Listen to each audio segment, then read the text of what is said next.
Is it time to crown the S95B the king of HDR? In my mind, I think it is. Now, before we get into that, I just want to remind you that I will have the links for the product in the description below. If you guys use that website to order any product at all, it will help out the channel. Thank you guys so much. There's a couple of things that happened over this week with the S95B reviews and other people checking out the S95B, other people chiming in on the S95B. And we learned a lot. And if you guys haven't seen what Stop the FOMO did on his live stream, where he had 3 really great calibrators on and then another guest calibrator to come in and give their input, that told us a lot about what the S95B and really the QD OLED technology is capable of.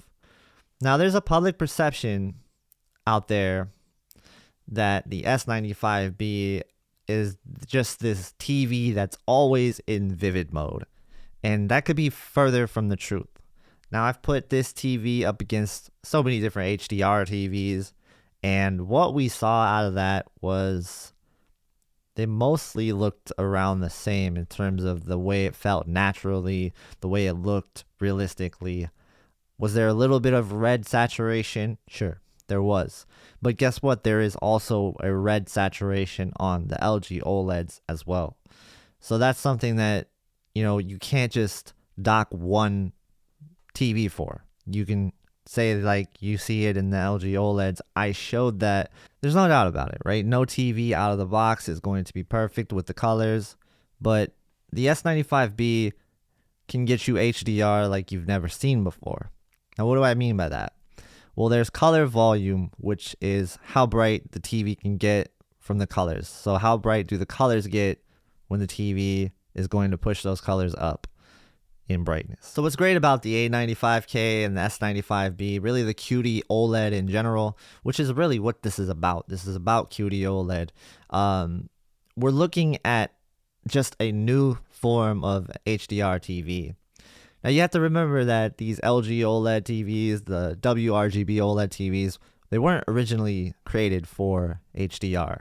QD OLED, on the other hand, that is designed to push the HDR standards. And the reason why is you are having a higher color gamut. You are having a color gamut like we haven't seen before in some of the OLED TVs. Is there going to be scenes where an LCD beats it? Yeah, there's no doubt about it. Like, the LCDs are going to always be brighter, but it's more just about that combination of the color brightness, the brightness itself, and the contrast. It's a self-emissive display at the end of the day that can get very bright with colors, and it's something we've never seen before. So that's why everybody is really excited about it, right? Like, that's why I make the videos that I make, because it is brand new technology. We don't see this kind of shift in technology every year, especially from the TV display industry. We just don't see it. So to see something new like QD OLED, you have to expect people to be excited for it. You have to expect there to be a lot of people hyping it up and a lot of people really liking it. We saw that Ratings put out their review. It happens to be one of the best TVs that they've ever reviewed, and they had a lot of great things to say about it. There are some things that kind of make me scratch my head and kind of question a few things, but that's okay. We can't always agree with every review that's put out there, and everybody will have their opinion on these things, right? I do believe that Ratings is a great site, that everybody should check that out, and they will get better with time as we give them feedback to help them get better. And I encourage you guys to give me feedback as well to help me get better. And I think ultimately constructive criticism is never a bad thing, right? As long as everybody's nice to each other about it and they don't try to tear each other down. Now, for gamers, I told you guys this before, it is the best gaming TV you can buy, especially if you're HDR gamers. I mean, even if you're SDR gamers, it's fantastic in SDR game mode. So gaming all around, you're probably not going to find a better gaming TV all year long. And I showed you guys that. I did a gaming review saying that. I did so many live streams showing you that. And whether you believe that or not, that's totally up to you. I mean, you're going to just have to see this TV to like really believe it. And I think people think that's a cop-out answer. But in this case, with new technology, that is very hard to capture on camera. You got to just see it. It is one of those things where you won't really understand it until you see it. And believe me, all the consumer reviews that have come out on this TV pretty much say the same thing. They're skeptical a little bit, but when they finally got it in their hands, it's awesome, you know. And if you think like, yeah, there's some tricks to it, like ultimately, if you like the picture, who cares? If you are somebody who wants more reference accuracy, you want a more accurate picture, you can get it calibrated. You can get pretty close, right? But if you really want that accuracy, then you're just going to probably want to go with the A95K. It's going to ultimately be the more accurate version of this TV. Now, HDR accuracy happens to be pretty good, especially after you calibrate it. And there's not much that's kind of pushing this back in HDR. To be honest with you, if you watch this TV compared to any other TV side by side in HDR, you're going to most likely be wowed more by this TV. You're going to be more impressed by what it can do. It doesn't have as many limitations. And if you look at a WRGB OLED in HDR, you might be a little let down from time to time.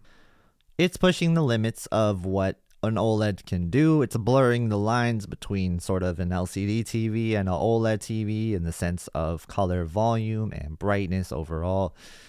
It's just one of those fantastic inventions of TV technology that we've gotten in so many years. And so that's why everybody's excited about it, right? That's why you see me getting excited about it. And that's why I make these videos. I mean, that's why I do it at the end of the day. This is so cool to see. And for somebody that's into this stuff, I don't know why you wouldn't be excited about a new technology like this. It's ultimately about what you like. At the end of the day, it's about what you like. Don't focus on what I like. Don't focus on what Classy likes. Don't focus on what Vincent likes. What do you like? You know, you put that into the perspective and you understand that. Don't just follow every creator and just stick to one opinion. Don't just follow one site and stick to one opinion. Don't become an echo chamber. That's the worst thing you can do because you'll never get the right products if you do that. So take everybody's review, and if you need to, take it with a grain of salt and formulate your own opinion. At the end of the day, that's what's the most important thing, is formulate your own opinion based on your preferences, based on your use case. If you can do that, you got yourself most likely a really good TV. But you'd be fooling yourself if you didn't look towards the S95B, unless you care about 100% reference accuracy. All you do is watch SDR. Maybe you want a different TV, right? Maybe the S95B is not for you. But if you're somebody who watches HDR and you really just want to push the limits of HDR, you want to see HDR like it's never been done before, QD OLED.